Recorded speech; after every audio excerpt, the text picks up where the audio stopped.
Good afternoon. Welcome back to Bengaluru, India. This is day 2 of the FIBA Women's Asia Cup, and we're going to be tipping things off here with a Group B game between New Zealand and Australia. Well, nothing like a down-under derby to start things off. And, of course, these fans, these players, whoever the connection is there, they know each other. They know each other well.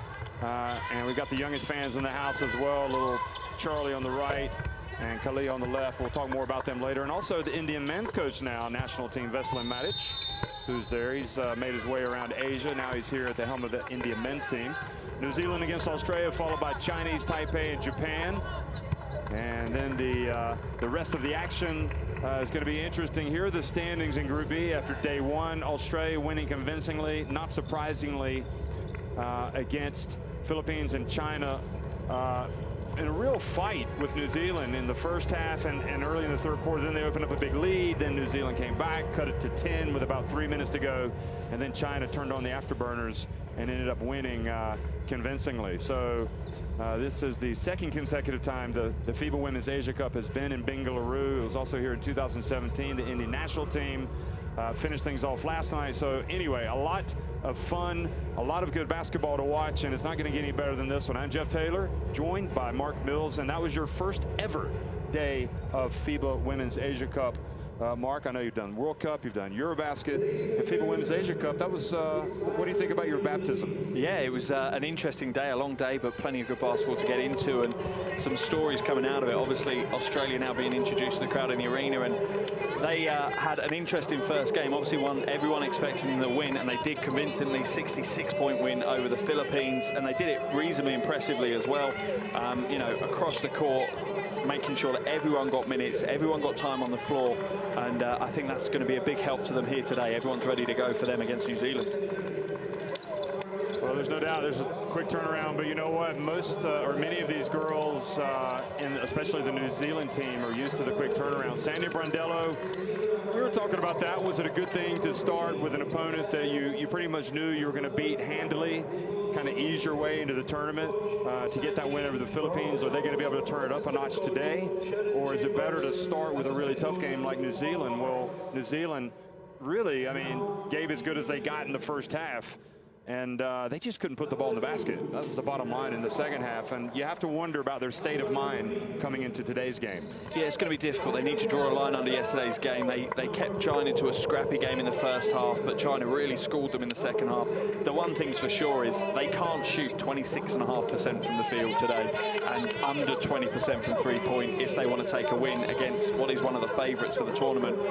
However, you always feel that the Kiwis are going to raise their game when they play against Australia. Like you said, the down under derby seems to raise the stakes even more than being an Asia Cup game. Well, Australia, really one of the best teams in the world for the past 2 decades, winners of the World Cup in 2006, and Guy Malloy himself is an Australian, and that just kind of like illustrates the connection between these two countries. Many of the players in the New Zealand team, for example, either live or have lived in Australia, and just a lot of excitement to come. So we're going to have a pause in the commentary to have the national anthems of Australia and then New Zealand.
Please remain standing for the national anthem of Team New Zealand.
Okay, the players will meet at midcourt, and the coaches as well, Guy Malloy and Sandy Brondello. And we are about 3.5 minutes away from tipping off. And at some point, we'll also get a look at the referees. They're going to have to navigate their way through the players. There they go. Okay, get across midcourt, and then we'll get a good look at you. Australia, of course, finished runners-up in this FIBA Women's Asia Cup 2 years ago, in their first ever FIBA Women's Asia Cup, actually, for Australia and New Zealand. They're the referees. So, Wacharan, Parun Grachadakit, Kumiko Kumagai, excuse me, and Chung are the referees.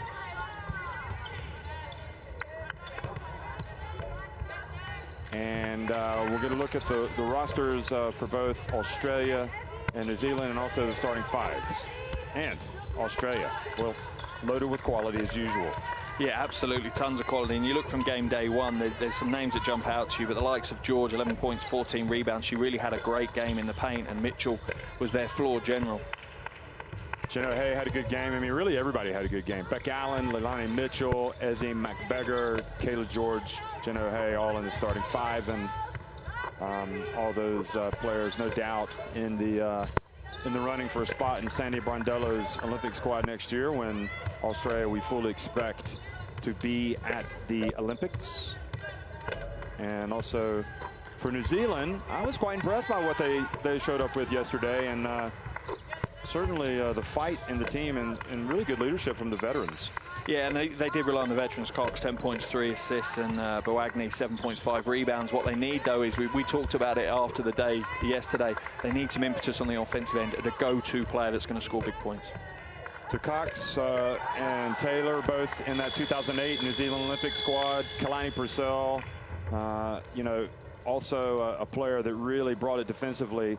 Taylor was terrific defensively, but they just need to get points on the board, and Guy Malloy knows that you know what, if they come out and have a little bit better start to the second half yesterday or last night, that might have been a different story. Taking nothing away from China, but New Zealand really gave a good account of themselves for certainly the first half, and also the way they fall back. But Australia, probably you have to say they start as favorites. You know, the world rankings don't lie in this regard. They are a powerhouse, and they've come here with one thing in mind and one thing only, and that's to get to the top of the podium.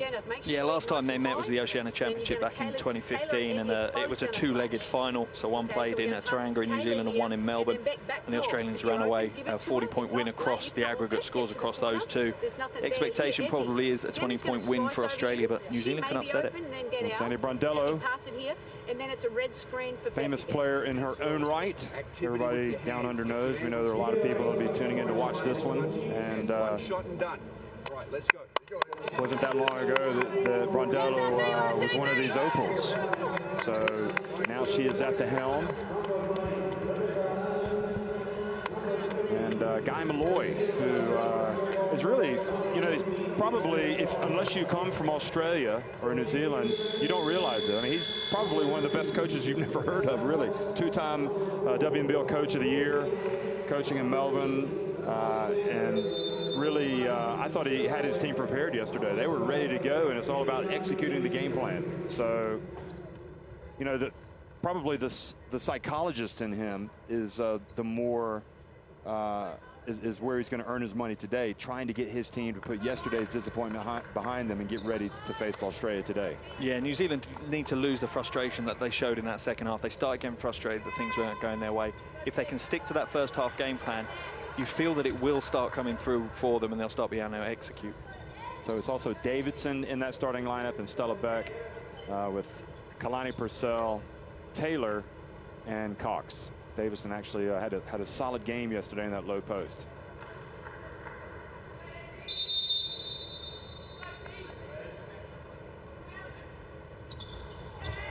Well, it's early afternoon here in Bengaluru, India. Good afternoon, folks.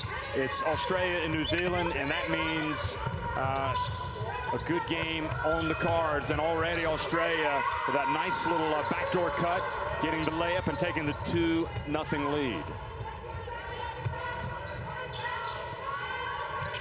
New Zealand simply cannot afford to have a slow start against this Australia team. They are going to come out, I feel, and try to make a statement today. And Beck has her shot blocked by Beck Allen.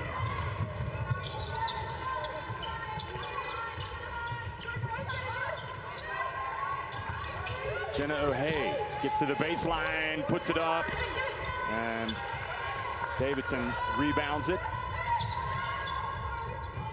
So much at stake for both these teams here today. It's a must-win, but for kind of different reasons. Australia see the podium, the top of the podium, as their goal, but obviously New Zealand, they want to get onto the podium. That would be huge for them.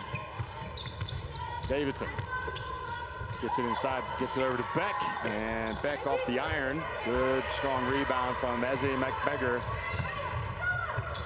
Kayla gets it back to Ezzy, lays it up and in. Worrying signs early on here for New Zealand. Australia already finding their way to the basket, getting close shots, pretty high percentage shots. They'll need to lock down that paint a little bit more. Yeah, 2 layups already for Australia, and they seem to have an extra bounce in their step today. So again, it's New Zealand cannot afford to dig themselves a hole on the evidence of yesterday, because they really struggled for points. Taylor, they got to put it up. Beck gets it up just in time and misses everything. How long will it be before Guy Malloy calls a timeout? The concern I have is I don't think New Zealand have actually got the ball inside the 3-point line yet, let alone anything else. You know, they're playing their entire offense outside the 3-point line. And now the dump down low and the foul on Kalani Purcell, and she got her on the right arm, and Purcell really is a foul magnet. She will pick fouls up, and that's a worry. Especially New Zealand need her size and her defense on the court. And McBeggar really is going to test New Zealand. Really is. She's quick down the floor. They've obviously said to her, look, if you've not got the rebound, get out and run. Cheat on that defensive end, put pressure on the New Zealand bigs, the likes of Davidson, the likes of Boagni when she comes into the game. Put pressure on them to get back and play transition defense. Well, you're talking about a former Under-17 World Cup MVP and also a player that played for Australia at the World Cup last year in Spain. I mean, she's the real deal, and she's only just starting to take off. Ezzy McBeggar. Cox left open, launches the 3, and Jen O'Hay dribbles, looks up, and good job Purcell getting back. Australia trying to run and trying to get those easy buckets. And again, New Zealand not looking to go inside at all. They're settling for this long 3-point play, as we see. Some good transition defense in the end, but again, you know, they're showing that the Australians want to get out and run and put pressure on them.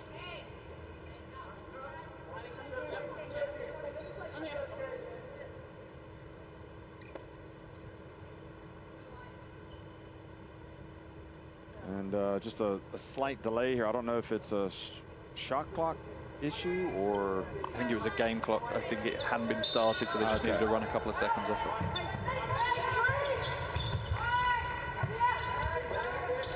Pass to Allen.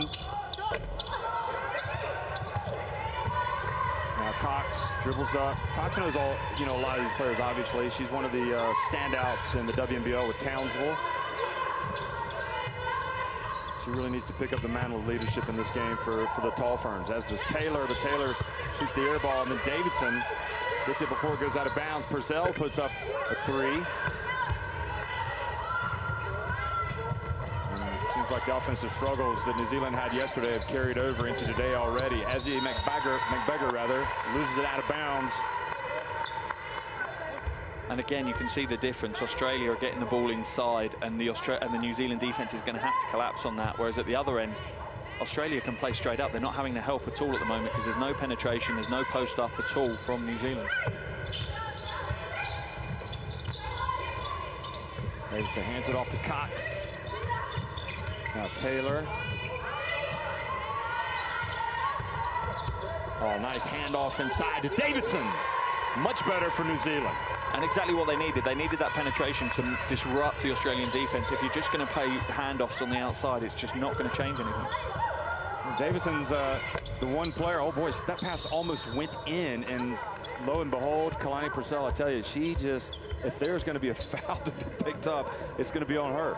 Yeah, and she spent an awful lot of time on the bench yesterday when they needed her. And she picked up back end of the game some silly fouls, you know, some frustration fouls, as we see. Exactly what New Zealand need to be doing. They need to be going in amongst the trees and battling for those high percentage shots. So Bragg is going to come in for Purcell. And Davidson, I think, really needs to have a strong game today in that low post for New Zealand. And Becky Allen misses. Rebound falls to McBeggar. Oh, hey, her pass goes out of bounds, and New Zealand can't be guilty of standing around and not picking up those rebounds. They've been helped by a couple of Australian turnovers. Yeah, the problem they have at the moment is they want to almost play a 5-out offense, which means they're having to play a slightly more smaller lineup, with really only Davidson being able to go for the rebounds. You know, she's the only one that's targeting the rebounds, and that's a tough ask when you're going against an Australian team who crash the boards hard. Taylor launches it from deep, just short. Davidson again was at the right place at the right time. The ball fell kindly to her. And now just a sloppy pass from Cox. Good effort from Beck, chasing back to prevent the layup. But, you know, New Zealand can't be their own worst enemies with turnovers like that. Yeah, and again, it's coming from this complete, you know, determination there from Beck to get back. But she's only put in that position because they're playing the entire game on the outside. Offensively, they need to have some inside-outside game. They can't just stay on the perimeter. Oh, nice cut to the basket from O'Hay. Passes it back outside to Kayla. George. Kayla can shoot it. She puts it up a little bit long. And Beck rebounds it.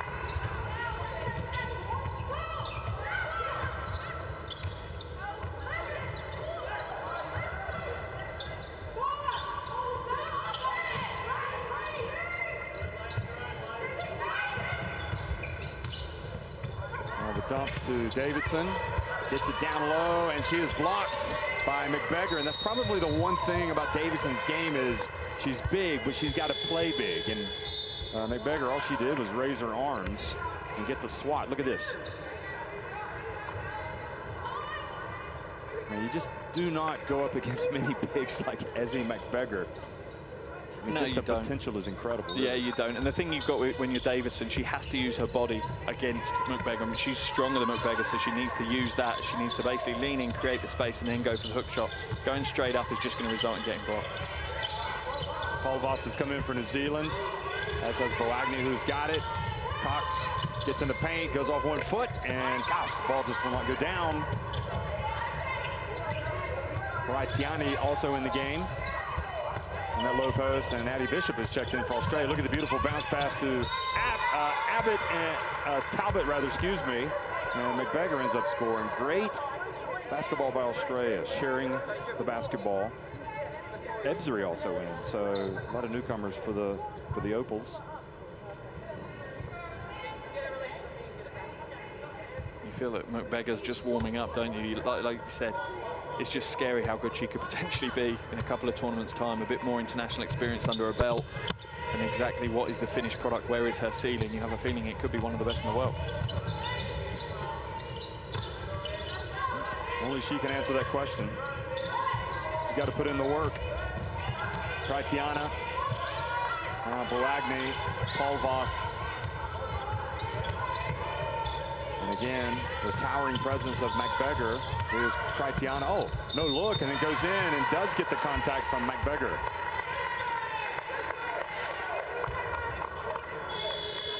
Tritiana, you see her daughter up there on the left holding the milk bottle. I wonder what future career is in store for her, perchance. Yeah, but also little Charlie up there, Natalie Taylor's second child. She's got Rocco watching back home with Pops Ezra, Samoan rugby star. And I mean, it's quite an impressive career for Natalie Taylor when you consider the longevity. And she's out here starting for the Tall Ferns now. But these are opportunities here that New Zealand have to take advantage of. And you know, missed free throws, just getting the ball to fall through the hoop for them has just been an almighty struggle in this tournament. Yeah, they only shot 60% from the line yesterday, and it was just, you know, one of many things that went wrong for them in that game. And these shooting percentages are going to need to change all across the court, because at the moment they're still not shooting well. You know, in this game either. They're 33% from 2 points, they're 0 from 7 already from outside. It just feels like a little bit of a Groundhog Day offensively for New Zealand. Tatiana makes the second. There's Kaliana, her daughter. And the pass, Farnworth got her hand up just in time. She has Edmondson, her maiden name, on the back of her jersey, but wants to be called by her married name, Farnworth. So we'll oblige that for Tony.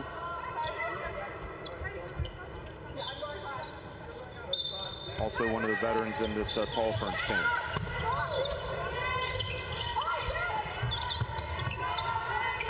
Blitzives in the game, gets it over to Garbin, who shows her range. Nice, three-pointer. Nice introduction for Garbin, again coming off the bench and bringing offensive output straight away. Coach Brondello will be very happy. And Coach Guy Malloy will not be happy. Farnworth loses her footing, passes it back to Cox. Back to Farnworth, shot clock winding down. And everything is tough on that end of the floor for New Zealand. Credit to Australia. Great defense this time by Kratiana, though, forcing the turnover. And I'm liking New Zealand's offensive focus a little bit more. They're slashing to the basket. They're turning the corner on the screens rather than flaring out.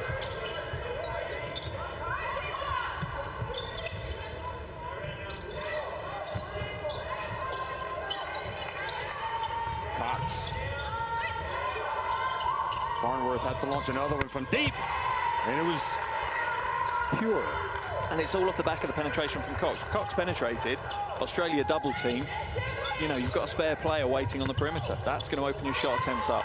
Now the turnover by Blitzives, and Kratiana takes it right at Bishop. Does a great job of getting the contact and earning another trip to the free throw line.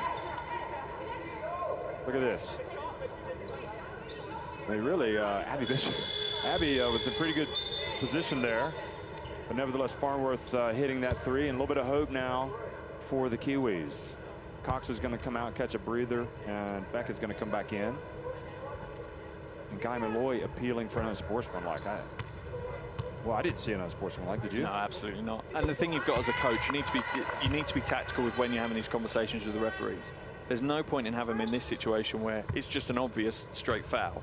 You have them where there is that grey area. That's when you start having the conversations with the ref and start putting the seed in their mind, if you can, to say, well, wait a minute, what is an unsportsmanlike foul? Because surely that's it. That had no chance of being called unsportsmanlike. Well, that looked like she initiated the contact herself. Kratiana. Anyway, here's Edzeri. Down low, and great defense by Kratiana is really making a difference on both ends of the floor, as is Farnworth, who has the ball in the open floor now for the Tall Ferns. Kratiana doesn't mess around. That was a quick three, missed everything. And the ball hit out of bounds.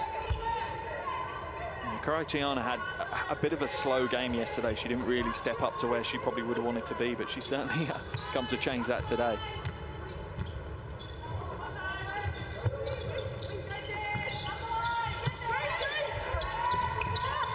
There's a bounce pass. Oh, that is Australian Opals basketball at its finest.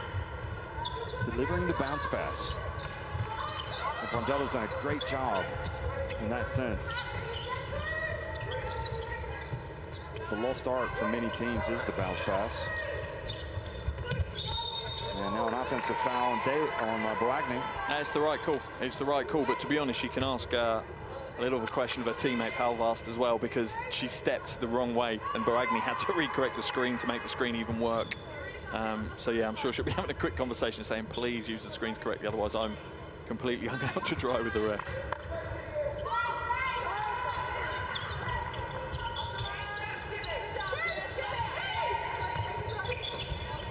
Oh, again, this time a nice pass from Bishop, who's doing a terrific job of finding her teammates. Showing that experience. And again, I don't mind the foul from the New Zealand perspective here as we watch a replay of it. And Boagni obviously picking up 2 quick fouls isn't great, because she's going to be an important part of what they do today. And, you know, that's not great to have that in the mind of coach. Give them the easy points. You don't want Australia getting into that confident, flowing basketball on the offensive end, because they will quickly pull away from it.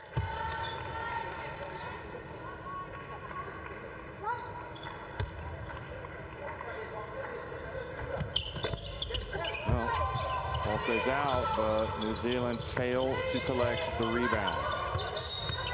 And Beck fouls Edzeri. And You know, you talk about areas where Australia can dominate a game. It simply cannot, as you look at Ebseri get tangled up there with Beck.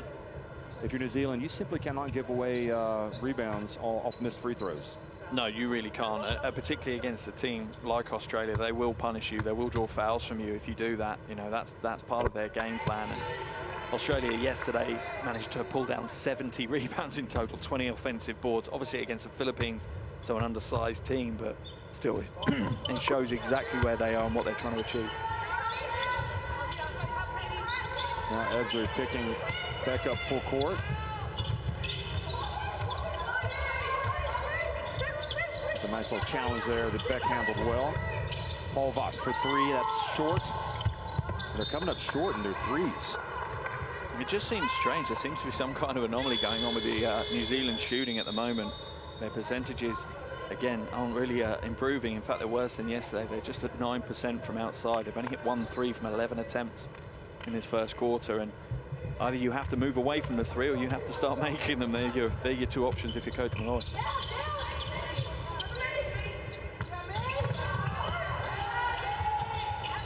So Talbot looking to make that bounce pass to Blitzives on the baseline. Here she is, back outside to Bishop. In and out. Great rebound by Beck. And that's good help. They didn't just leave Davidson on her own to try and rebound, which has been the case because they're playing a little bit of small ball. They did go in and help quite hard, which is much better for New Zealand. Ooh. Tatiana goes down after the bump with Ebseri. Paul Vost again. Well, she was closer that time. That time she got a bit of volume. Well, she hit that shot yesterday. Looked pretty good. Good job getting back. Tatiana again on defense. Now Leisure Walker has got some moves. Decides not to attack Ebseri. Now Davidson. Here's Leisure Walker. Oh, nice bounce pass by Tatiana, and then she hands it off to Davidson. Then they pass it back out. And they settle for the three. Well, it worked. Tatiana has been the player of the game, really, for New Zealand. Yeah, absolutely. She's stepped up, and they're lucky she is. She's up to 6 points now. But again, it's frustrating. They're starting to do the right things, get to the basket, but then they're still settling for the three-point shot, which hasn't been falling. That's those Australian bigs in there causing problems. Garvin gets it to Ebseri. What a bounce pass, Ebseri to Blitzives. Big time from the Opals. Yeah, Blitzives with a perfectly timed cut along that baseline as well. And Ebseri knew she was going to make that cut. She knew where it's going to be. She knew how high she wanted the bounce pass to come through. And like you're saying, almost a no-look bounce pass and tough to defend once you've lost that first step. Tatiana doing everything she can to keep the Tall Ferns close. She even gets tripped up there and falls hard to the hardwood. But Australia lead it 17-11 at the end of one.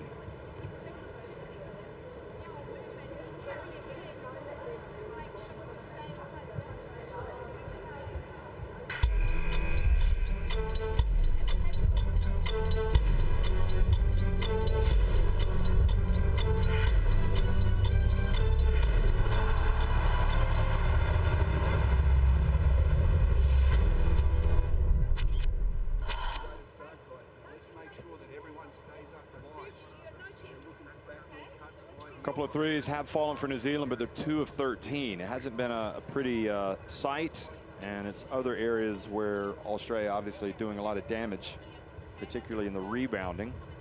Yeah, dominating the rebounding stakes, 13-7 at the moment. The one thing I would say is Australia have only got 2 offensive rebounds, which you have to give a bit of a hat tip to New Zealand because they're playing small ball. They're only having 1 big on the floor at the time. So for them to keep them to just 2 offensive rebounds, it's a lot of good teamwork.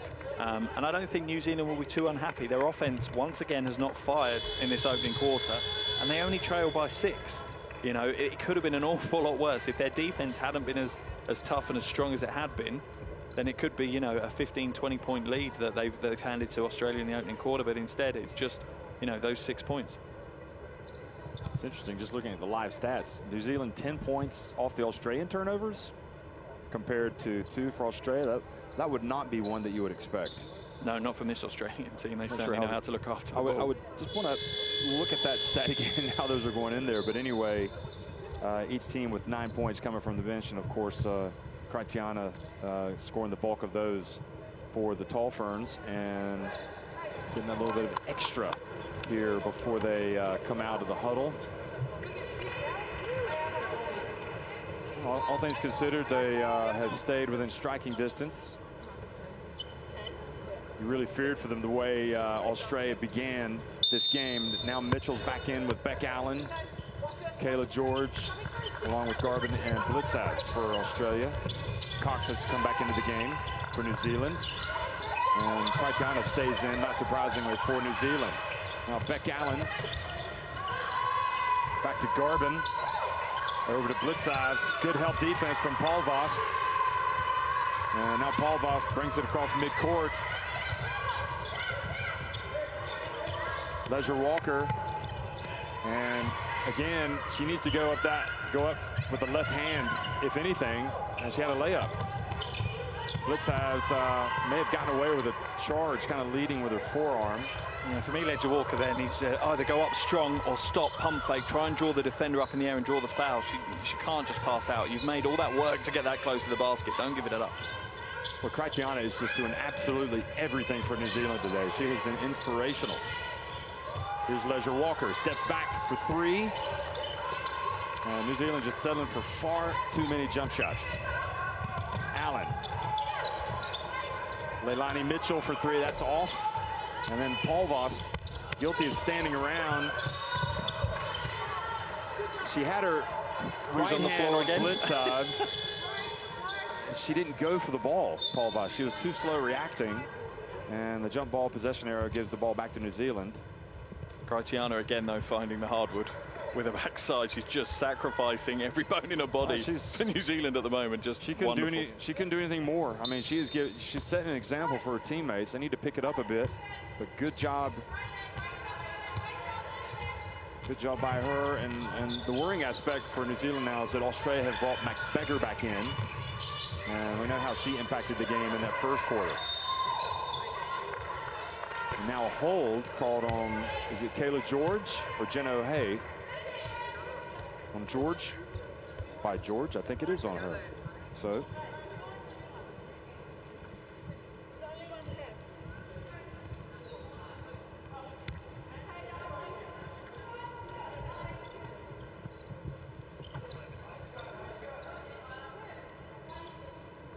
Australia already using 10 of their 12 players in the opening 12 minutes of action, and it just shows the strength and depth that Australia have got, and that's great for tournament play. You have to. There's the long three from Cox. That's why she puts them up so frequently. She is going to drain them. She'll be relieved to get a first score of the game on the board and bring it down to just a 3-point lead now. All right, Cox may have gotten away with one there, grabbing Leilani Mitchell. Now Leisure Walker on Mitchell. Shot clock down to 4. McBeggar goes to work on, look at that, Kraitiana. Oh, and she scored a tough shot. Yeah, she really did. Kraitiana played perfect defense. She didn't leave her feet. She just kept straight up and putting pressure on. But McBeggar just rose above and drained the two. Cox open again, it's online, it's good, the three-pointer. And this is what New Zealand were just dying for yesterday, that it just didn't happen for them, and they'll be hoping that this is opening the door to their exterior, their perimeter shooting, because if it does, this is going to make it a very interesting game.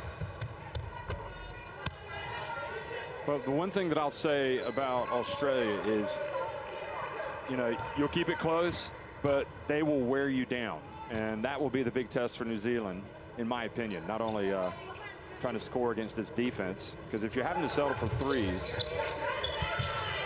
you know, over the course of the game, Australia, you talk about the depth. Now the pass into McBeggar. You know, her last two baskets have just, you know, bright red lights. I am a star on the rise. She is quality. Nice bounce pass to Paul Vost. She waits, and yet again, New Zealand under the basket have to pass it out because they're worried about having their shot blocked. But again, I don't mind in that situation so much because she's drawn 3 defenders into the middle, and that's going to open up the shots for the likes of Cox and those kind of players, you know, around her to do it. So for me, it's the right thing. They've still got to keep trying to penetrate to the basket, disrupt and change the Australian defense. If they just keep passing the ball around the perimeter, they're going to really struggle to get points on the board. Well, Kraitiana goes over, and really she ought to get high fives, low fives from everybody for that display. Paul Valstosa goes out. Wagner and Taylor back in. Now Cox gets it to Davidson. Nice move, but again, perhaps a little bit worried about McBeggar. Didn't go up strong with it that time, Davidson. McBeggar hands it off to Mitchell. Look at Australia pass the ball around. Caleb Francis, or excuse me, George, battling for position, and good help defense leaves 2 seconds on the shot clock.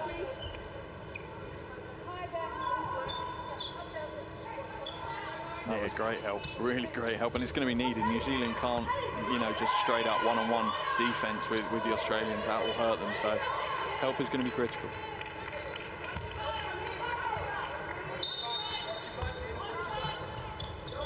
O'Hay inbounds it to McBeggar, and that is about, wow, I was going to say that is about the worst possible outcome for New Zealand. Can't give away a pass like that. And McBeggar almost killed them with a potential three-point play, but she has to go to the line for 2. Yeah, they only had 2 seconds left on the shot clock to defend, and Australia only actually needed 1 to make something happen.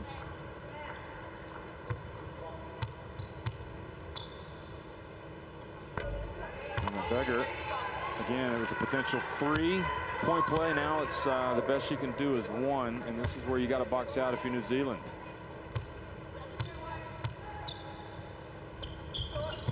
And again, she misses both, and that time Boagni did box George out.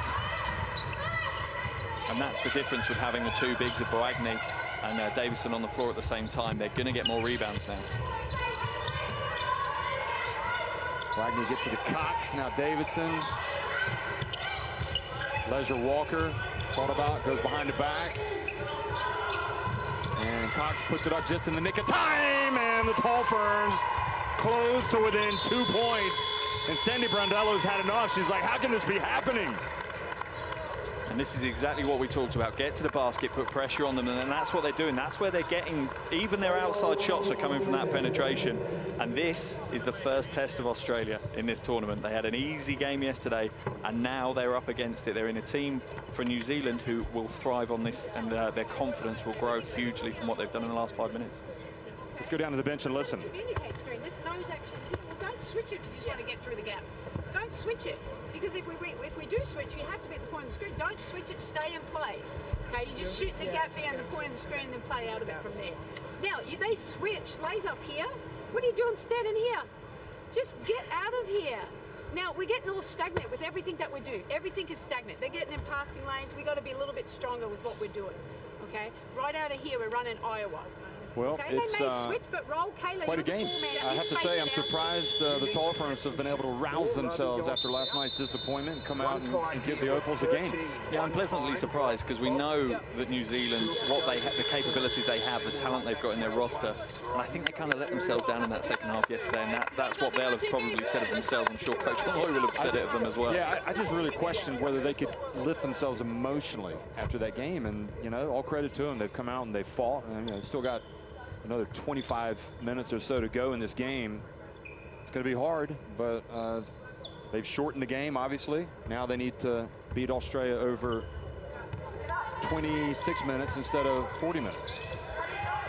See how Australia respond coming out of the timeout. New Zealand straight into a 1-3-1 zone as well. Now George Mitchell, long jump shot, and McBeggar able to hustle down the rebound. Ebzery, 3 is good. Boy, that's a killer.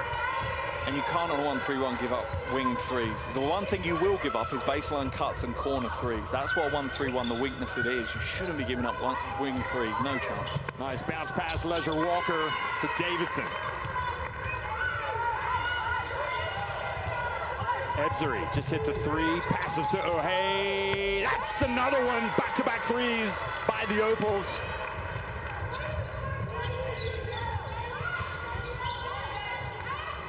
If I was Coach Malloy now, I'd be calling a timeout. Just stop it. 2 threes in a row, done.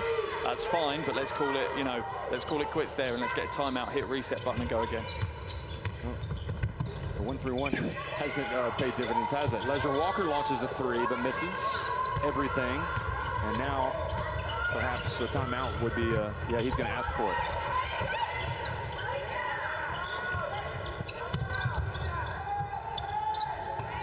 Edzeri into the corner to George. 3 in a row by Australia. And this is exactly what you're talking about. Coach Malloy, as soon as he saw the net bulge on that second three, should have called a timeout. Waiting for this third three to drop too long. You need to make that decision an awful lot quicker.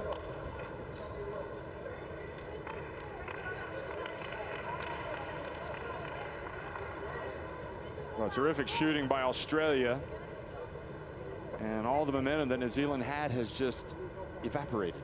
More than evaporated. It's almost been stolen by Australia, and they've now got their tails up, and they're in full flow, and you can see the confidence as they went back to the bench. So talk early to the guard and make sure that we push it down the sideline. We can't have it penetrate to the middle, and this girl have no discipline to run off the ball, and there's a corner three. That doesn't happen, right? Now you have to play with better hand pressure on the ball because your hands are down, and I want you taking passes away. Right, you get it? Now you're back in the 5 spot. Yeah. Okay, on this play, we're in. Generate it. Let's go. Execute. 1, 2, 3. Execute. Saw the rebounding numbers. And obviously McBeggar causes so many problems inside, but it's been the three-point shooting that's killed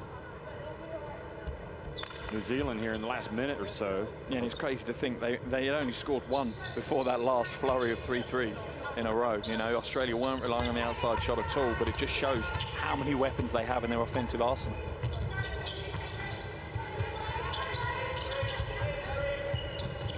And now a turnover, and here comes George, and lays it up and in.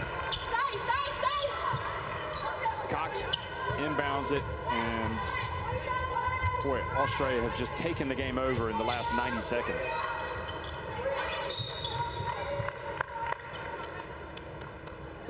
Edzeri called for a foul.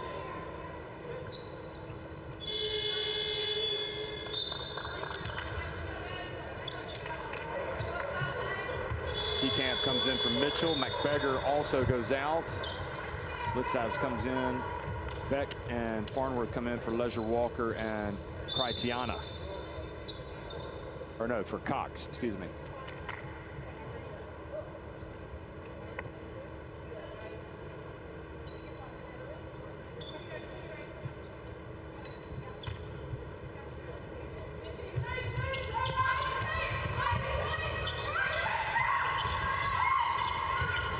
Farnworth probes, gets close, and takes what the defense gives her. And that's great for New Zealand to be able to come out of that timeout, reset, and get a score straight away. That will help them massively. Edzeri looks to make a killer pass. She gives it to George instead, who hands it off to Blitzavs. And she takes what the defense gives her.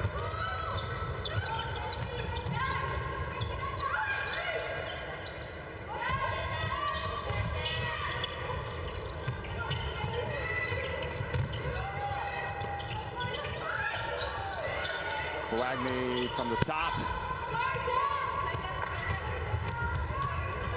Now O'Hay pushes it for the Opals, but her pass goes out of bounds.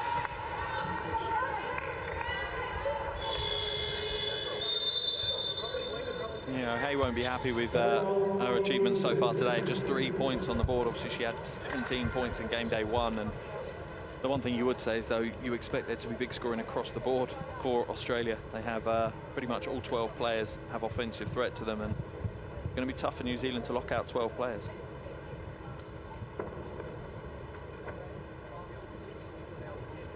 We've got to keep our defensive discipline.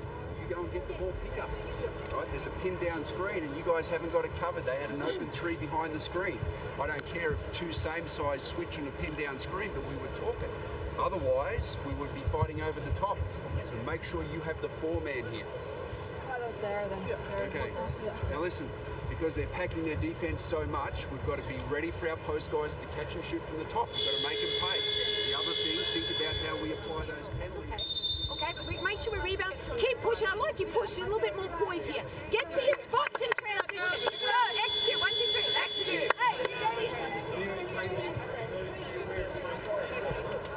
Yeah, Coach Brondello there, making it quite clear that transition is what they want, and you think that's going to be a big part of the tournament for Australia as well. They want to get out and run, and she's saying make sure you find your spots in transition. They obviously have a set structure that they're going to run transition. People are going to jump to shooting spots or running lanes, and she liked what O'Hay did in that last one, that she pushed the pace a little bit.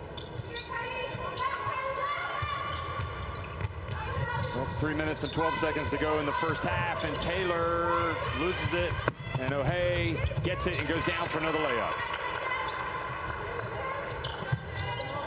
Really for New Zealand now, that double-digit lead that Australia have, if they can crack back into that, get it back down to single digits by the half-time, that'll be a great achievement for New Zealand.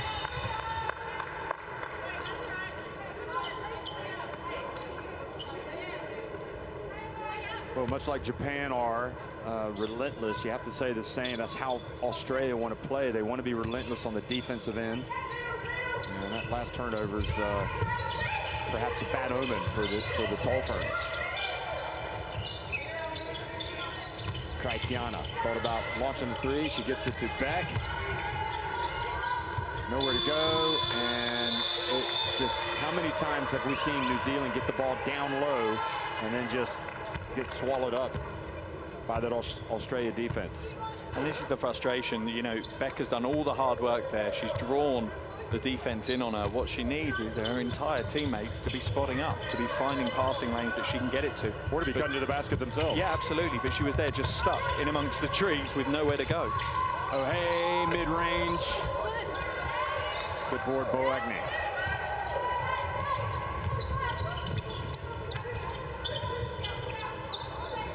And now Boagni puts up a three. Oh, she can obviously hit it because she's putting them up. Now Beck chases back and comes up with a steal. Beck's got a lot of potential to lead this New Zealand team moving forward. You can see it. She's really looking composed out here. Here she is. Takes it back out. Now Farnworth. Shot clock winding down, and she gives it to Boagni. Good patience. Exactly what you were talking about. Yep. Exactly what you were talking about. If you get caught, you need someone slashing to the basket, people spotting up, and that's where they're going to get points, and they'll get them all the time. Oh, good find down low, but George misses. A reprieve here for New Zealand. Taylor picks up the dribble. Can't afford another turnover here. And again, that is just sloppy play by the veteran. George back to Blitzabs, goes up, and she has a couple of free throws coming. Yeah, that could have been a lot worse than it was. Running in front like that can be a dangerous play, but she gets herself to the line. For me at the moment, Taylor's just had a couple of bad phases of play. This is a situation where she's a veteran, so she's able to reset her mind, but maybe a little sit down on the bench would help do that. That was the play by Farnworth, delivering the bounce pass. Tony Edmondson Farnworth goes over to get some instructions from Guy Malloy.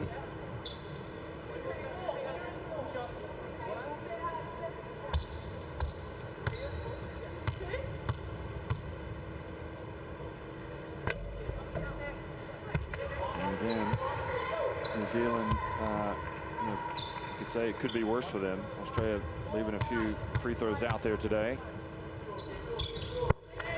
Blitzabs makes 1 of 2. Oh, Australia really struggled from the line today. Really 5 of 11. Yeah, not a great performance from the stripe today. I shot well yesterday, 82%, so it's a bit of a surprise. Leisure Walker gets in, puts it up, tough move by her. Finish wasn't there, but you can see the potential in Leisure Walker, the 18-year-old. For me, all day long, I would much rather see my team do that. Be more direct, be more positive and aggressive towards the basket than settling for a late in the shot clock three, which is usually contested when you're playing Australia.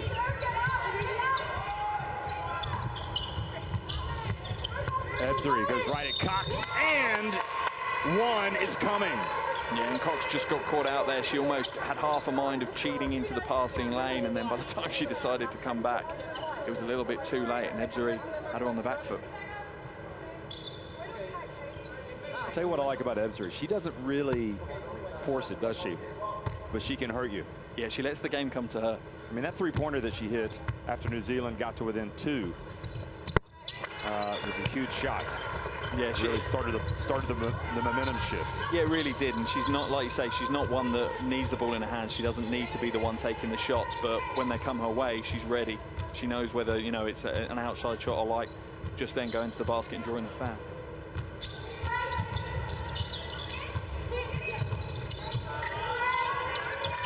Leisure Walker again. Talk about the direct basketball. And now she goes for the ball. Blitzhouse gets the rebound. And she just needs that more experience, and it's only going to come by playing Leisure Walker. Now the pass back to George, launches it. Oh, that's a killer. What a shot by George. And what a, just like yesterday for New Zealand, they gave up those 2 late three-pointers by China, and that is not how they wanted to go off to the half. No, that's a real killer. It really is. Although it's 3 points in the grand scheme of things, you don't think it's a lot. But the way she's hit it, buzzer beater before you're heading to the locker room, it just chips away at your soul if you're a New Zealand player.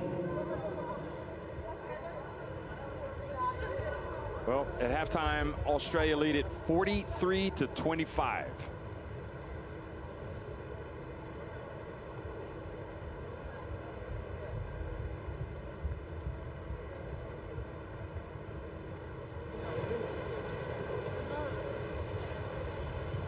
Yeah, looking at some of the shooting percentages, Australia absolutely deadly from outside, including that Kayla George shot at the buzzer. 71% from 3. They're shooting better outside than they are inside. Free throw still to work on for Australia, but New Zealand need to crash those boards. They can't run this one big. They're down 10 rebounds to 23 rebounds for Australia. They probably need to run a 2-big system now. Whether they've practiced that or not is probably something they're going to need to do.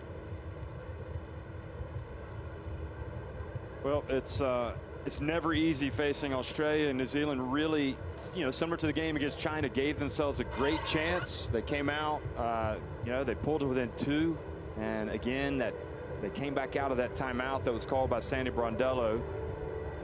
New Zealand, I'm not saying this is why, but New Zealand got into the 1-3-1 zone. Australia hit 3 consecutive three-pointers.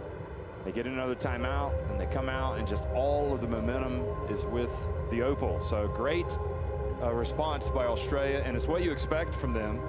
And New Zealand, again, have to try to pick themselves up. Yeah, and you're exactly right. As much as basketball's a game of 40 minutes, that probably 1 minute of the game is going to dictate where this game could potentially end up. That's where we are right now, and, you know, like you said, it worked. The Coach Brondello timeout reset for Australia. They came out. New Zealand went into a 1-3-1 for that first phase only, but it seemed to knock them off kilter.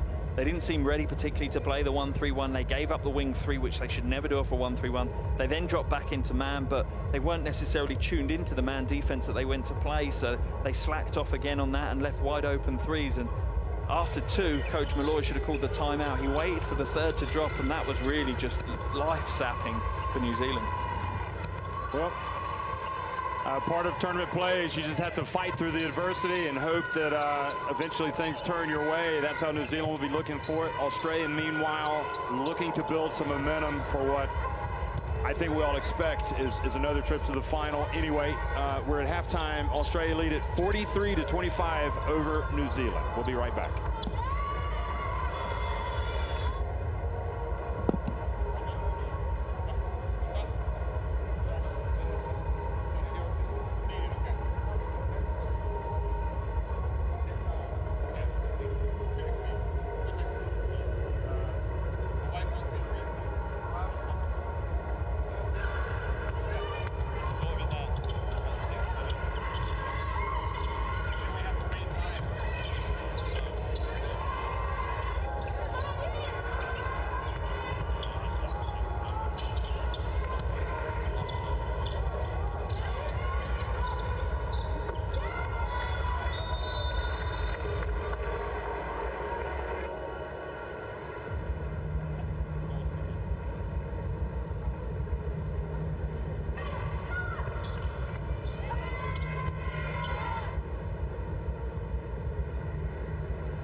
Oh,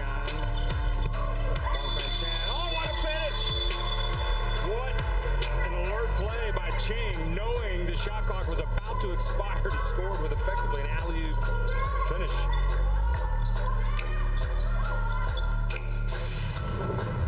To get it to Yang, he gets it into paint, pulls it back. Will it be another one? Yes, it will! Right at the end of the first half, Lee drills back-to-back three-pointers.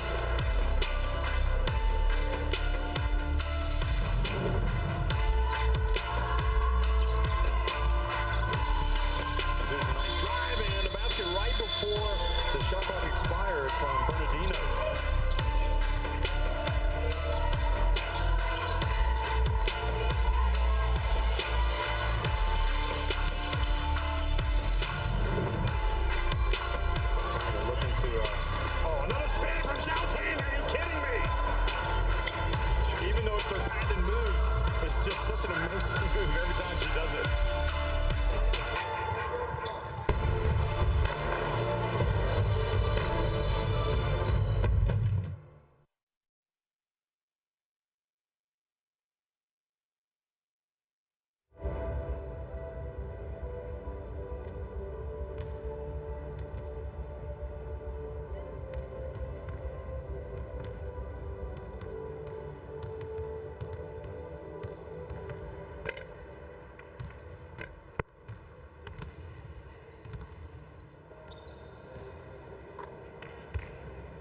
Ezzy McBeggar with 10 points and 4 rebounds for Australia, who lead 43-25 over New Zealand at halftime on day 2 of the FIBA Women's Asia Cup.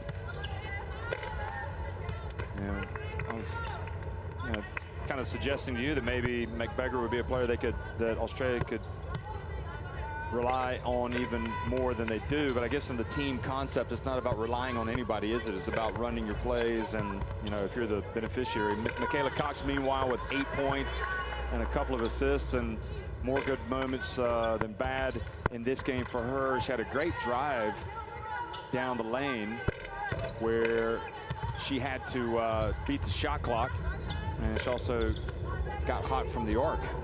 Yeah, there's been high points for New Zealand. There's just, some lapses on the defensive end, and we talked about it before the halftime break. And just those 3 triples in a row, and then the Kayla George heartbreaker buzzer beater from the halfway line, just before the end of the second quarter. And it's tough, New Zealand know they have to be on absolute top form to take on a team like Australia and come away with the win. And they've just had a few lapses, both on offensive and defensive, duties. And at the moment, that's what's put them so far behind. Well, Guy Malloy, the coach of New Zealand, I think he's doing a good job with his team, and they just need to keep trying to execute. It's not like they're playing bad teams here. They played China on day 1, and now they're playing Australia. And what they need to do is make sure that they take care of business at least and get into that qualification round for the quarterfinals, and hopefully then your team has improved as such, and you've got a chance to fight to get to the semifinal. And then you get to the semifinal, who knows, maybe you come up with a big performance. Yeah, New Zealand, they're improving. Compared to where they were yesterday, they're going to be really, really happy with what they've achieved. For Australia, it's very different. They need to keep this momentum going. They can't take their foot off the pedal. They let New Zealand back into the game, and I'm sure Coach Mondello actually quite liked that there was a little bit of adversity, a little bit of a challenge for her team to get into.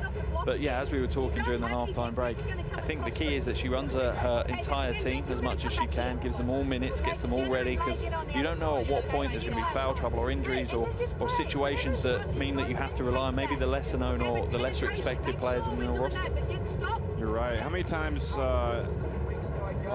do you see a team shoot 6 of 12 at the free throw line, like Australia, but also go 5 of 7 from 3-point range? I know, unbelievable, right? The set shot from the free throw line, you're closer, there's no one guarding you, and you can only hit half of them, and you step outside and in the flow of the game, and you're hitting 71% from outside, partly due to the fact that New Zealand have struggled to defend the perimeter.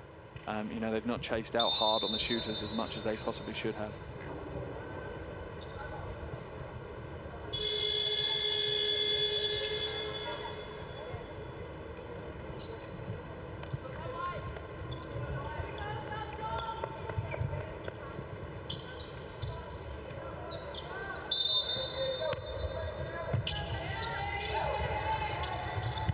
Well, second half action underway here in Bengaluru, India, day 2 of the FIBA Women's Asia Cup, and Australia, who've had some struggles today against New Zealand, but ended up opening up an 18-point lead at halftime, getting that Kayla George 3-pointer.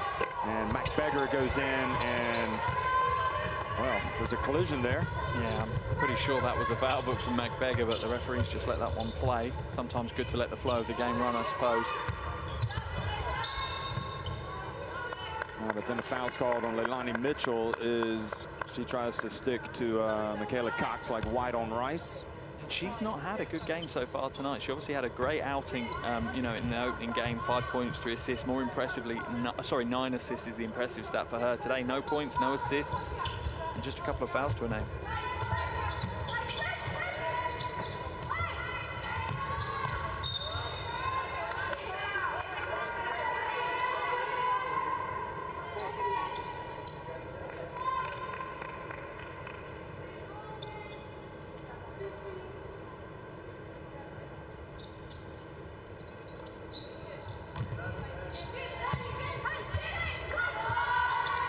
There's Cox getting to the paint, and Purcell right at the buzzer.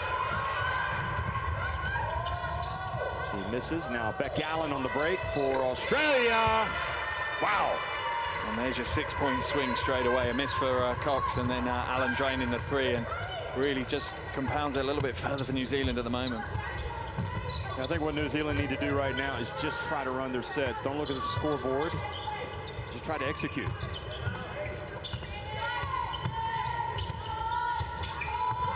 Beck gets in, and good job that time, guarded by, I mean, she has to take it to Beck Allen. She can't worry about her blocking her shot. No, not at all. And throughout this game, the good things that have happened for New Zealand are when they've been direct, when they've been aggressive and gone to the basket. I mean, that was, and that was a clear foul. I mean, Beck Allen, you know, bodied her up even before she attempted the shot. So excellent play by Beck. This is the free throw, but also the fact that she's trying to score with that left hand. So you're looking really at the future of New Zealand basketball right here. She's showing us something, and there are a lot, you know, some other good young talents in this program. And New Zealand just have to be patient, and hopefully they'll support these girls as they go up against the best in the world, because that's what they're doing today. And Australia, one of the top teams in international basketball. Another turnover for the Opals.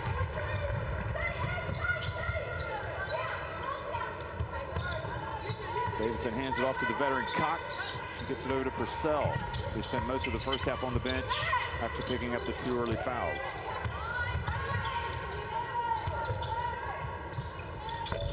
And Taylor misses there, battling for the rebound. And McBeggar beats Beck to the ball. Good job by Taylor, however, winning it back for the Tallfords.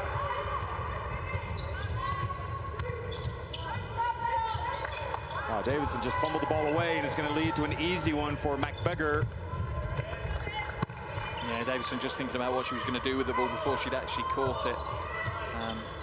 And you're right, New Zealand just need to make sure they concentrate on each play, take it individually now and focus on what their game plan is, what are they trying to achieve.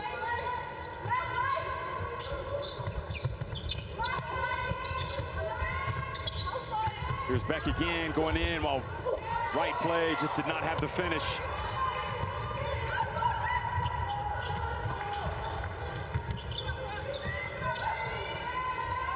Allen, and this time her pass knocked away by Purcell. And I like that. I like denying McBeggar the ball.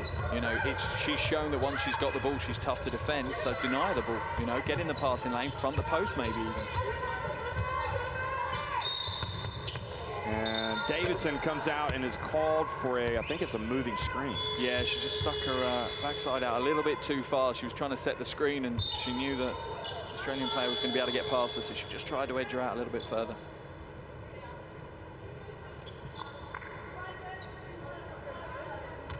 Farnworth comes in for Beck. Meanwhile, back to live action. So Farnworth guarding Jenna O'Hay. Jenna O'Hay goes behind her back. Boy, she's tough, isn't she? Look at that. Oh, she goes right at him. And that's just that kind of tenacious way of playing offense that the Australians seem to have as part of their DNA. They don't give up. They're constantly pushing against you, trying to body. Nice pass to Purcell, who struggles to convert those layups, continue.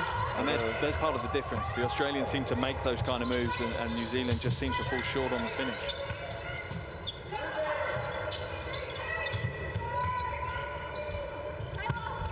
George. Beck Allen. Good job, Davidson, that time, keeping George away from the ball.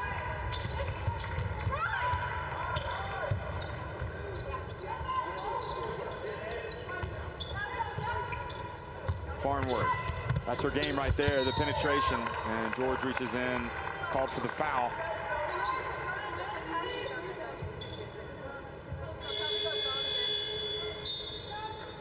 Yeah, she got her on the right arm, as you can see on that replay. Look at O'Hay, though. I mean, how do you stop this?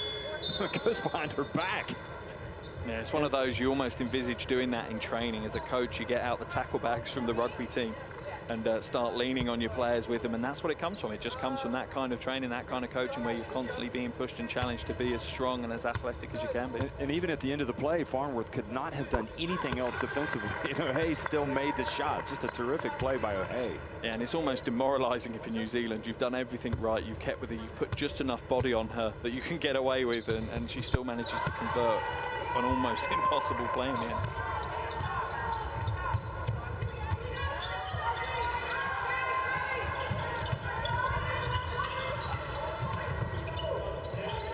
Bishop in the game, gives the bounce pass to Talbot, gets it back, and Carbon misses. And Taylor comes from behind, knocks it out of bounds. I'll tell you what, if you probably don't fully appreciate Abby Bishop, but watch how she plays. Look at this. Makes the pass, gets it back. Now she makes the make another pass. Maybe doesn't seal Purcell quite as much as she could have there, but overall she's been outstanding.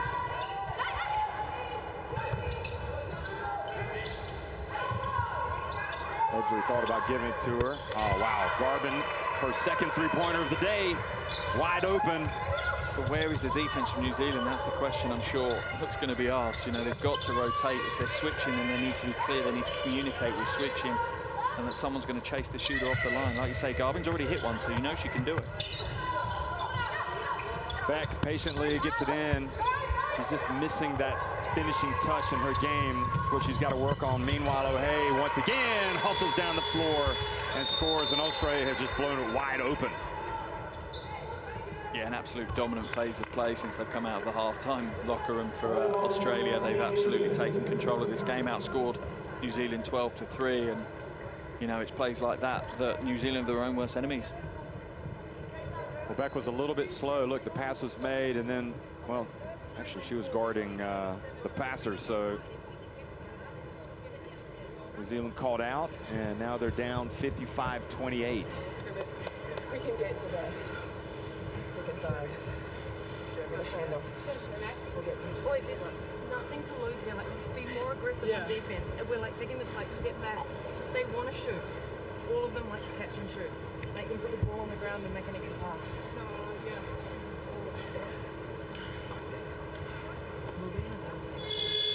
They know the line play, but they didn't guard you up here. You're just spacing out. Okay, keep pushing it. Let's go, ladies. Be ready for their zone. Remember the green. Get to the spot.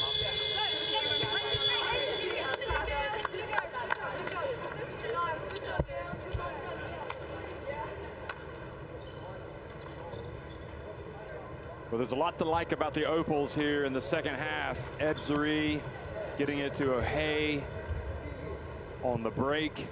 And, well, they're looking imperious right now. You know, I was thinking coming in, going into halftime, we were talking, I was like, Australia looked good, but you know what? Japan might just be that little bit better. But now, you know, the way they've come out and really kind of laid the wood to New Zealand here in the third quarter, this is a different Australia team. Yeah, and there's psychology to that as well. You know, we talked about it in the Philippines game, obviously, which they won by 66 points. So they were sending a message out. Japan certainly sent one out yesterday as well. And you almost feel like saying, Australia are saying, yeah, we know, but look at us now. And this is an important part of it. Right play. Tough catch for Paulvost. Farnworth puts up the three. But much better offense for New Zealand. They're actually making a difference. Yeah, and even Malloy applauds that because he's like, listen, we ran the play, we just didn't score. Now Seacamp passes it back out to Talbot. Australia patient. Ebsary gets in the lane. And then she's able to get the offensive rebound. And Boagni finally gets it for New Zealand.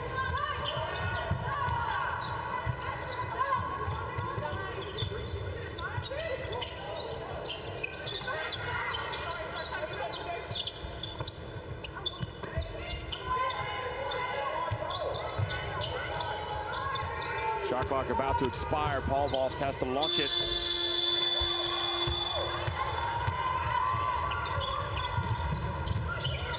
Kaitiani's going to come back in for New Zealand, and 3 seconds. The call on Garvin. And I was just going to mention Kaitiani. You know, she's only played 11.5 minutes. She's got 6 points. Her plus-minus is the best in the team. Only at -3 when she's been on the floor. It just seems strange that she's only been used for 11.5 minutes. You know, if someone's, you know, playing well, they're in the game, they're doing great things, use them. You need to, you know, use those minutes. I know you're trying to say, well, maybe it'll be a close game at the end, but if it's not a close game at the end, what have you achieved? A little bit of miscommunication there. And the turnover. Farnworth hustles back, but can't stop Bishop. Australia piling it on right now. And And they showed yesterday they're not going to take their foot off the gas either. They will play full throttle for the full 40 minutes, no matter who they're playing, no matter what the score is. Farnsworth off the front of the iron, and everything one-sided. Bishop again for Australia, and Malloy has to call another timeout. Boy, did you see that run? What is it, 22-2? It was up there so fast I couldn't see it, but it's been a one-way traffic here in the third quarter. Yeah, it's up 16-3 Australia from the third quarter, but obviously you base that off the back end of the first half as well, and it's at least 19-3 is the run that Australia have had. And again, New Zealand's offensive, their lack of production is damaging to them. They go underneath the first screen, we have to re-pick. Right? And we'll shoot that shot at 15-2. Yeah, shoot it. Well, New Zealand, Australia, the shooting numbers today, obviously much better for Australia, and we'll take that shot. We've got to get you guys making the plays. It's with the restructuring of Asia and adding Australia and New Zealand to the mix, which you figure these two teams have a lot to benefit from that. Getting those games, more regular games against these competitions, both for men and women. Yeah, I think the level of competition they face will increase, which long-term I think is definitely beneficial, not just for them, but for world basketball. They're obviously thinking, yeah, but we had some sweet qualification spots in Oceania that were just for us two really to play at. But, I think it's much better for world basketball that they're coming to the Asia region. But the one stat that we were looking at there with regards to the shooting, I said before the game, I don't think New Zealand can shoot worse from outside than they did yesterday. It turns out they can. They shot 19% from outside. They're shooting 18% from outside today. So the perimeter shooting woes continue for New Zealand, and that really is hurting them. Well, obviously, you'll still also have a team from Oceania that'll play at the Olympics, the top team. So, and on this evidence, it's probably going to be Australia. But they'll have to do that at the qualifying tournament. There's Farnworth hits the three. Edmondson, her maiden name.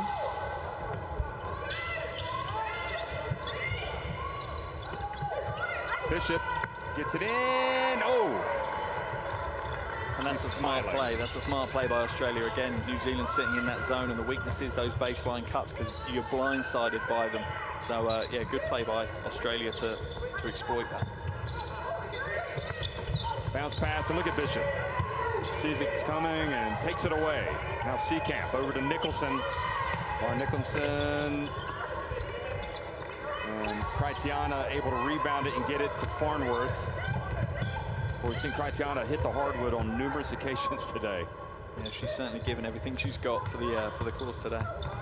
Cox back to Farnworth for three. And Nicholson rebounds. I think Coach Malloy needs to take Cox out of the game. She's really blowing hard now and struggling to keep up with the pace of the game. They've lent on her quite heavily. She's played almost 22 minutes now. Seacamp to Garvin, and back to Talbot. And Bishop comes out and beats Critiana to the rebound, and another loose ball collected by Australia. Talbot, shot clock winding down. Look at that. They got it right at the end of the shot clock. Terrific play. It's the sign of a team that really trust each other. When you're willing to take your teammates all the way to that final second, they know they're going to get a shot at some point, and they're willing to sacrifice an open long-range shot with 3 seconds to go because they know they're going to get an inside shot with no time left on the clock.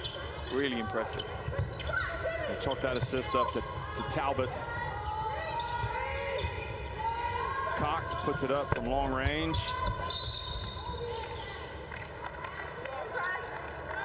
And there's your difference. New Zealand having to settle for a highly contested long three when the shot clock runs down.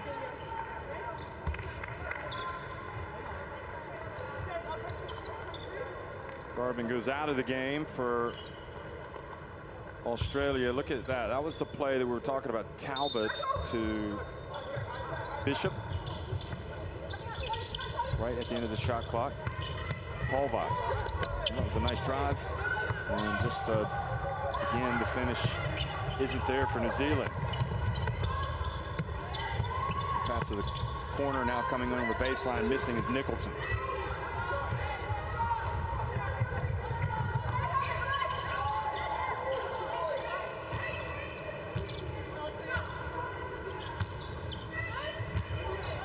Leisure Walker. Final seconds ticking off the clock in the third quarter. Goes up, and Bishop blocks her. She's having none of that. Not in my house. Not in our house. Australia head back to the bench in complete command against New Zealand. And again, you watch that final play and the teammates are standing watching. They're not trying to find the open lane for the pass or making the cut offer. It's tough to do it all on your own. 63-31, Australia on top at the end of 3.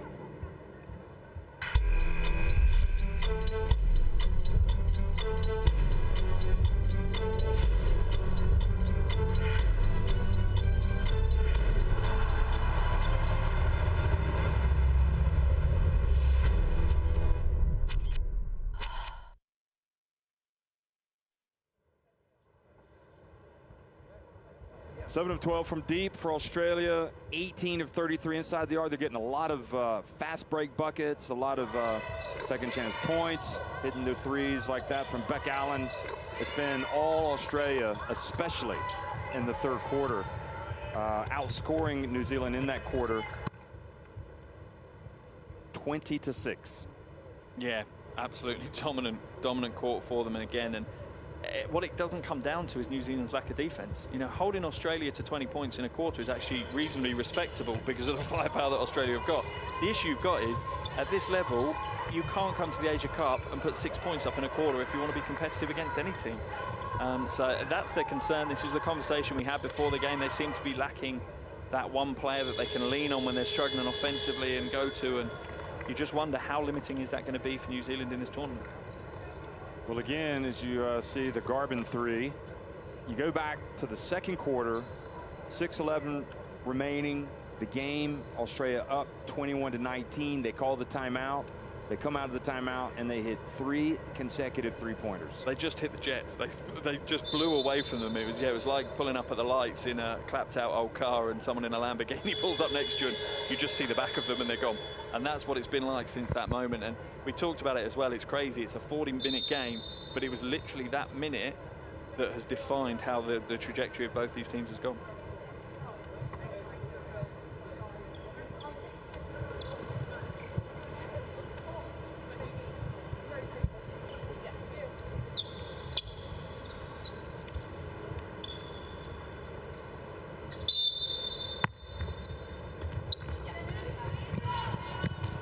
Quarter action underway here in Bengaluru, New Zealand, facing a mountain here against the climb against Australia, trailing 63-31. They start off with possession.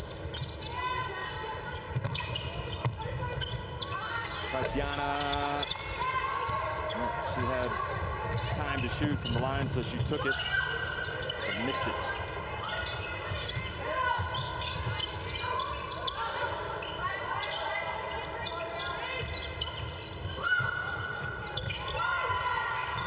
Nicholson open and joins the three-point shooting party.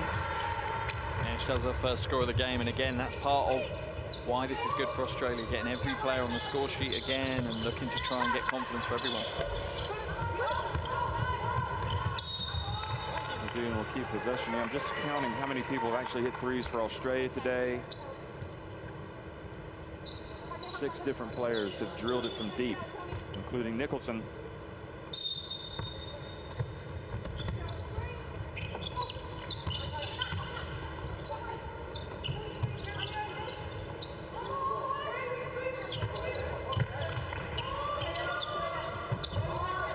Shot clock about to expire. They got to launch it. Leisure Walker, good. That's important for her as well as a young player. Litzavs catches it and steps back and nails it. And Australia just move up the court so quickly. They really do. They don't even look like they're doing it, but their offense starts within about 2-3 seconds of the shot clock starting.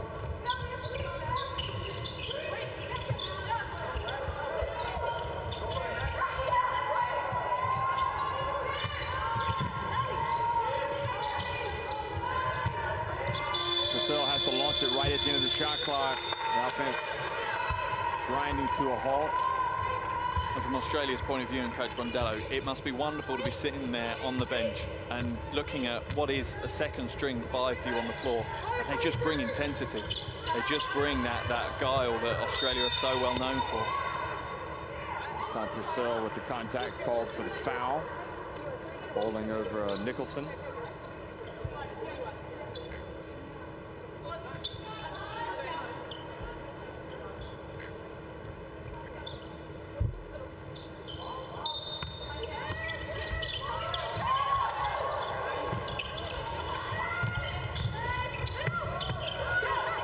Misses from the right.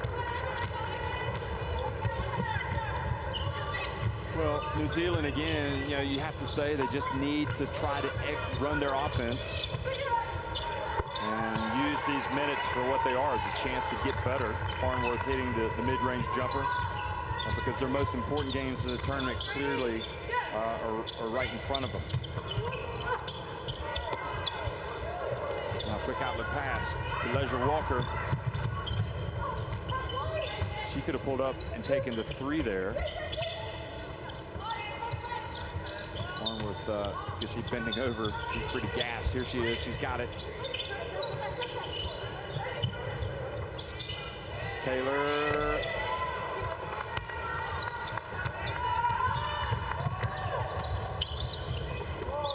Dump down low to Abby Bishop. Well, she's hardly put a foot wrong today. Yeah, once she establishes herself so deep in the paint, you can't let her. You really can't if you're defending her. You need to push her out. You need to get the ball to her, you know, when she's further away from the baskets, because once she's that low, it's an automatic 2. Well, just New Zealand facing so much pressure, just can't get anything going against this Opals team. Bishop comes out, McBeggar comes back in. Bishop's going to get a lot of low 5s for the great work that she's been doing today. She has been good. Played just under 15 minutes. Litzaz up ahead on the break. And not enough. Tall Ferns hustle back. And McBeggar gets herself some more points, up to 14 for McBeggar now. She's only played 14 minutes of basketball as well, so once again another big game from her. Good defense by Seacamp, coming up with a steal. Back to Talbot. And now she drills the 3-pointer. That's her first of the game. The 7 different Opals now have hit 3s. Yeah, and 10 are on the scoreboard. They've only got 2 players. Only Seacamp and, weirdly, Leilani Mitchell yet to score. And this is one thing I'm surprised about, that we've not seen Mitchell come back onto the floor. She's got 0 points, only 1 assist, 1 rebound to her name in almost 15 minutes of action. I'd want to be giving her some more confidence. I want her back on the floor, getting back into the rhythm, being the floor general that they are probably going to need her to be at the latter stages.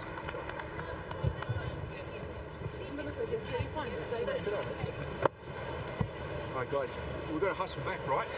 Get the ball picked up and sprint our lanes and get back. Come on, we've got to work through. Can't stop playing after 3 quarters. We're back into 1. I want you active and get the ball pinned and get up the line hard. Right? Don't allow the ball to swing. All right. Attention to detail. Keep pushing them. Play with poise.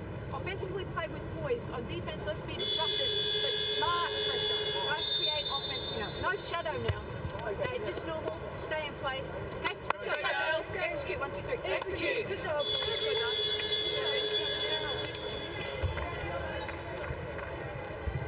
Bishop takes a seat. Still was pretty tired. She's really been putting in the effort here. But look at that, 10 points, 4 rebounds, 2 assists, and she has played 14 minutes and 17 seconds. Yeah, only Nicholson on the Australian team that's actually played less than 10 minutes for Australia. And you know, exactly what we were talking about, getting everyone time on the floor, because everyone's probably going to be needed to step up at some point in this tournament. She's also got a steal in the block, Bishop. And rare mistake, well, by Australia, and Paul Voss missed the layup. It's probably the one stat New Zealand lead this tournament in, unfortunately for them, is missed layups. Yeah, it's, if one video clip could sum up how New Zealand have played in these first 2 games, I think that would probably be it.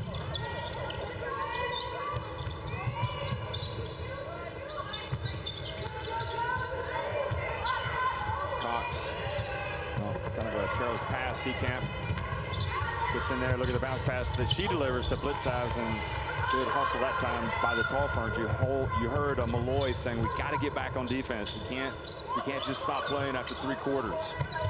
So much better by New Zealand.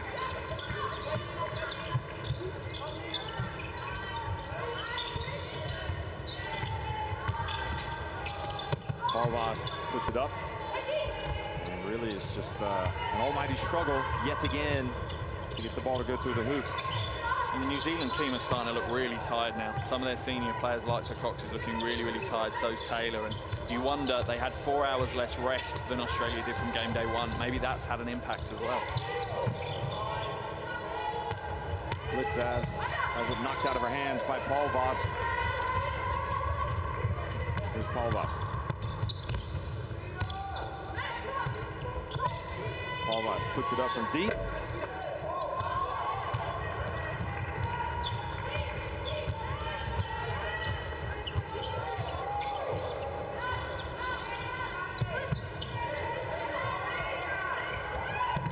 Garvin was looking down low. There's Blitzavs. Nicholson catches it, tries to go right at Taylor. Taylor holds her ground, then Garvin comes in and helps out. Great job by Garvin. And it doesn't end for New Zealand. They're continually under pressure. I'll be honest, if I'm Coach Malloy now, I'm rotating. I'm rotating some of the bench players that maybe haven't seen time, the likes of West at the moment, and bringing those in, and maybe some of my more veteran players. He heard you. She's coming right in. I'm taking my veteran players out now because this game is pretty much in the books, and they've got a huge game tomorrow, a mammoth game against the Philippines tomorrow. And even though it's against a Philippines team that everybody in the world will expect them to beat. Yep. You never say never, do no, you? You still want fresh legs. Because the Philippines will hustle for the 40 minutes. And if you start tiring in that final quarter because you've overplayed in this game, which is a game that's, almost in the books, that's crazy. Rotate, rotate, rotate. Bring young legs onto the floor and maybe rest some of the older legs on the bench. And that will be the first game of the day tomorrow, New Zealand against the Philippines. And in that sense, it'll be New Zealand that might have the advantage because the Philippines don't play until the 3rd game today. They won't get out of here tonight till about 8:30. And Blitzavs misses. West comes down and gets the rebound. So Blitzavs looks up the floor and says, how did I miss that? And again, that's why you hustle down. So it's our first look at West, really. She only played just like a couple of seconds yesterday. Just transferred from Liberty to St. Mary's, California. So I think she's going from the East Coast to the West Coast. There's Beck. That's where Beck played her college basketball at St. Mary's. She's got to launch it.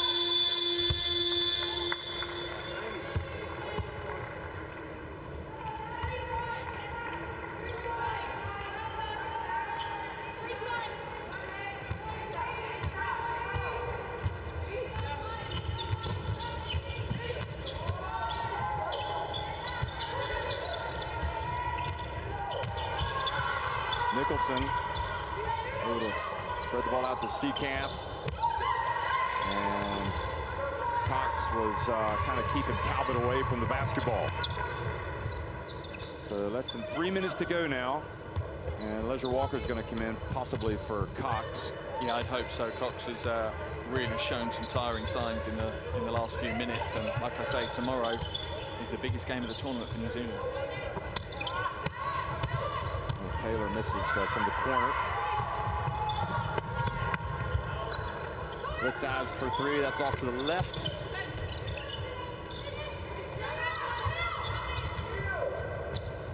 So it'll be back to the drawing board for the Tall Ferns, and they'll get ready for the Philippines. Go back and get something to eat, rest, and get some look at some game tape. And again, try to focus on the positives. They know they got to weed the bad aspects out of their game if they're going to have any success in this tournament. And it's all on the offensive end that their work's got to go. As we see again, another turnover from a shot clock. it's just offense that they're struggling in. Defensively, they've been competitive, you know. Ultimately, they've kept Australia, a very, very good team who have firepower throughout the 12. At the moment, 2 minutes to go, they're under 80 points. That's not terrible defense from New Zealand's point of view. But the offense, 38 points again. You know, the shooting percentages are low again as well. They're not, you know, they're shooting less than 19% from 3 points, less than 30% from 2 points. They need to change that up.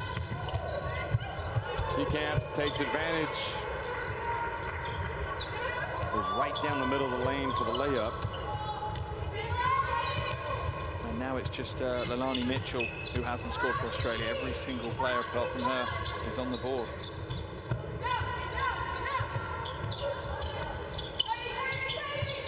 She won't care.